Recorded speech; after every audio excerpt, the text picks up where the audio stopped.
saboda Allah. Ke me kina miki ne? Me na gaya miki? Ba ki na gaya miki zuwa. Na ce da ke ba zan yi miki aure ba har sai kin gama digiri tukuna. Ko baki ji bane? Kin da gaya miki ko? Kin da gaya miki ko? Me ya faru? Kama da tuwalo shi. Wannan ya ne ka na ce ba zan mata aure sai gama digiri na gaya mata. Ke dawo. Aukin zama in naci? Ki tayo da ba Allah na hankali ko breakfast bai ba? Lallai kin rika a zuci. Kin rika. Kin shahara. Kin zama balakatin balamatin saratul bin sirsir? Ki duba ki ga rufin asirin da Allah ya yi mana da yalwar da muke ciki. Sai ki tambaye ni me sirrin boko daga ni har mahaifinki. Sai da na sani ya sani sannan muka haɗu muka yi aure. Muka rungumi gida da iyaye da ƴan uwa da dangi. Har kika taso muka baki kulawa ta musamman.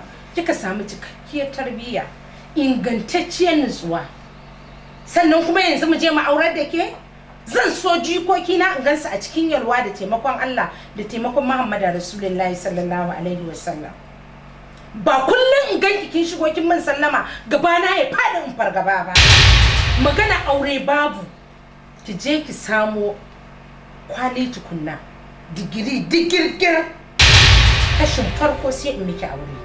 In ya so sauran duk takardu da wani matsayi da ke nema in yana da kishi ya taimaka miki ko agaza tare.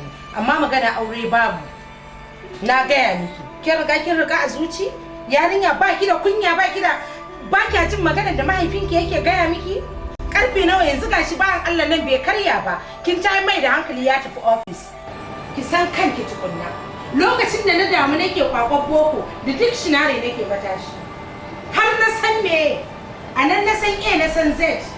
Na faransantar da kwakwalwata na jamusantar da ita, na ilimantar da ita. Na samu cikakken turanci slangs wanda ko bature in na tsaya ina yarawa sai ya ce yes. Yarinya kin riga a zuci?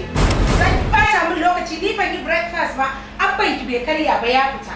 Ga time din zuwa office dina ya wuce. Zancen banza.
Abocin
cikin